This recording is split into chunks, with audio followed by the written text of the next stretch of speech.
All right, guys. Well, one of the best things about gardening is you can easily change your mind. And for most plants, it's not going to be a big deal, especially before they've gotten planted. But even if you've planted something like this cabbage here, in its juvenile state like this, it's not too difficult to actually dig that up and transplant it if you need to. In this bed here, I was going to plant 6 to 8 cabbage. This variety here was a Bravo variety, which is a medium head-sized green cabbage. But what I've decided to do is I'm going to plant 4 on this side, and that's still going to leave me some room on this side for bell peppers. Just like I said before, I'm going to have a lot planted out there in the garden, but it will be nice to have some up here. That's getting me quick access to lettuce. Cabbage is going to take a long time to grow, so that's not really going to matter.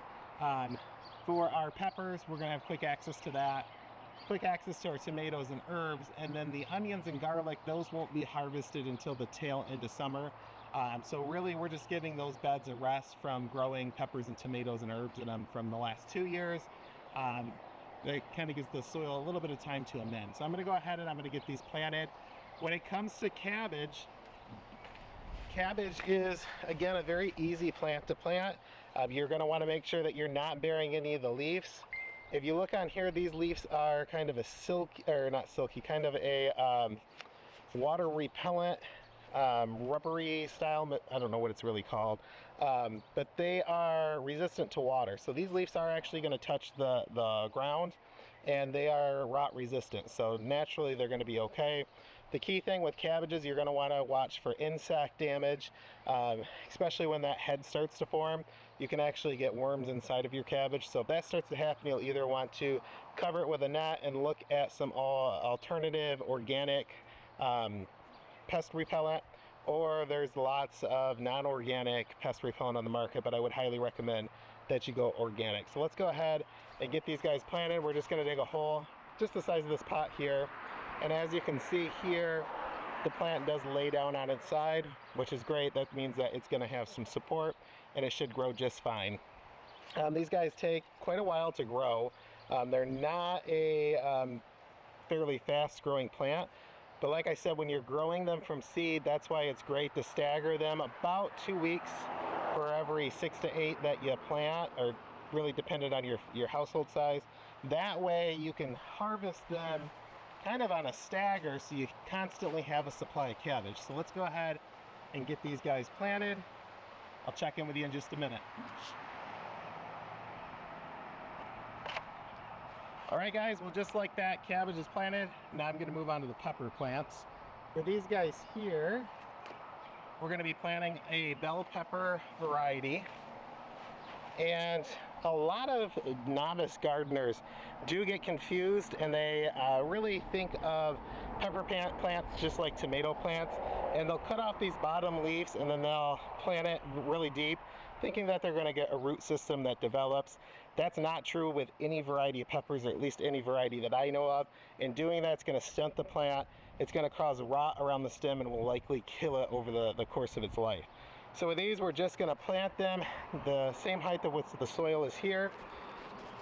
You do want to check, and I did forget to mention this with the other plants, so this is really all of them, but just giving the planter here a little bit of some squeezes to get this out. You can see here, this root system is not really bound up, but if this is 90% white, you are going to want to break that up without really ripping the roots, so that way it can grow outwards, especially checking the bottom of it. But like I said, this is a pretty healthy mix. Also, you want to make sure that if you're getting pepper plants from a store, these ones here are from a local fundraiser, from an FFA organization at their local school, if they have peppers growing on them already, that likely means that they are going to be stunted, unless they're fully grown, which most aren't when you're picking them out from a greenhouse or a store, farm supply center, anything like that. So just make sure that though it might be tempting to get one with peppers on it, they're going to be stunted and the plant's going to be stunted. So make sure you get them without. Sometimes you'll see flowers on them. I try to avoid any that are flowering.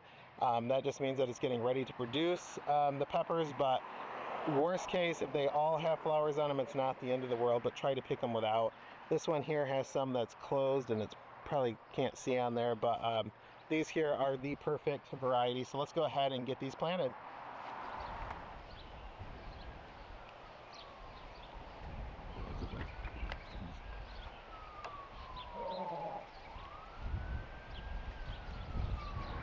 All right, guys, well, here's an overhead view. I did 4 of the Bravo cabbage, and then I did 4 pepper plants here. These are all bell pepper variety of some sort. I believe one's a Sunburst, one is a Jupiter Red. I like to have a mix. California Wonder is probably my favorite and I've had the most success with. But when it comes to growing peppers, one of the biggest mistakes, let me fix the camera here. One of the biggest, or not mistakes, but misconceptions about growing peppers is that if you plant different varieties directly next to each other, that they're going to cross-pollinate and then you're not going to have the true-to-life pepper that you planted. And that's not true.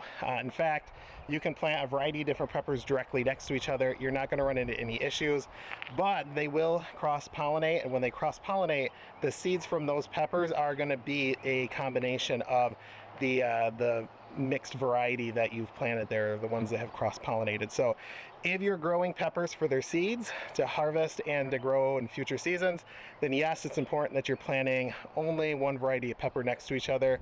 Really, cross-pollination can happen from quite a distance, so making sure that if that's your goal, that you're not planting any other peppers anywhere near it. But if you're just growing peppers just to eat for that season and you're not worried about collecting the seeds, well, then you're perfectly fine mixing any variety that you want in the same bed and in the same area. In fact, out here, typically I grow between 70 and 100 different pepper plants each year, all different varieties, and I've never had any heartache over growing them next to each other, and we've had a lot of success. So hopefully that answers some questions, because I know last year and the year before especially, we had quite a few people with that question that were leaving comments. So if you do have any questions about growing peppers, cabbage, tomatoes, or anything that we planted so far this season, please leave it in the comment section and I'd be happy to answer it. But with that said, let's head back over and check these guys out. All right, guys, and the last thing that we need to do to our plants out here in these raised beds today is to water them down. Now, you guys seen in prior videos, they are planted in very compost-rich raised beds, which means that these are able to retain water really, really well, especially deep down at that root system.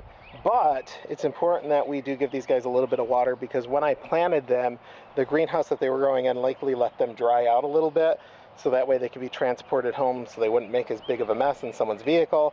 So we do want to give them some immediate water so we're not shocking that root system. And today is the perfect day to get these guys planted out here. It's roughly 86 degrees outside. The greenhouse there was probably over 90 degrees. So they shouldn't have too much transplant shock. But do remember, anytime that you are transplanting, it is going to go through some sort of shock. So for tomato plants, we do want to lightly water at the base of the plant as best as we can. We don't want to come in and just spray all the leaves down. If we do that, they are more prone to developing fungus on the leaves. So watering around them as well is really important. You're going to see that they are getting wet. We're just trying our best not to get them too wet. And it's especially important as they get larger and they start blocking more of the wind from one another. Just trying to keep them dry. So tomatoes are a great type of plant to use like a soaker hose that lays across the top just to drench the soil. Whereas pepper plants, it really doesn't matter if they get wet. So I'm going to go ahead and get the rest of these guys watered in.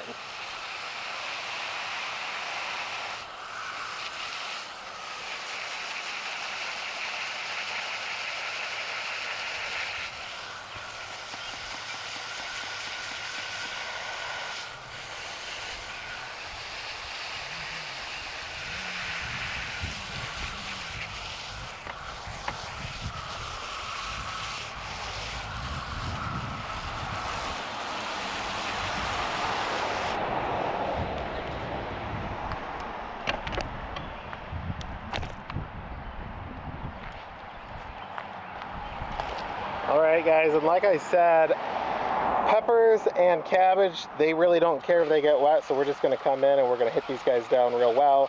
Again, a shower setting, which is available on most sprayers, is going to be ideal for this. And for any of these plants that we're transplanting out here today, we do want to water them in every day for at least 3 days, and then from there, it's going to be dependent on your weather. Best time to water plants is always in the morning, especially tomato plants, so that way they have time to dry out over the course of the day. But with that good compost, the root system's going to stay moist and it's going to encourage growth. Watering them at night, really the sun's not there to help evaporate water off, and it's going to cause the plant to stay wet for a much longer period of time, which is going to cause some issues in the long run. Also, watering in the middle of the day is likely going to cause some issues, just because it can cause the plants to really get sunburned, and that can cause some issues here too. So we're going to try to avoid that as much as possible, and that is it. All right, guys, well, I hope you enjoyed today's video. We're going to have some more getting the rest of our plants out here in our garden over the next couple of days. If you guys do have any questions, please leave it in the comment section below. If you haven't already, please consider subscribing. We are trying to grow our channel. Right now, I think we're at 2,170 subscribers, and a lot of them are return viewers and are leaving us some great comments, and we do appreciate that. So like I said, please consider subscribing. Please give us a comment. We'd love to hear any kind of feedback or questions, and please consider sharing our video. We're really excited for the work that we're doing out here, myself and Atlas, and we have so much to show over the next couple of months. So again, I hope you guys enjoy it. Thanks for watching, guys.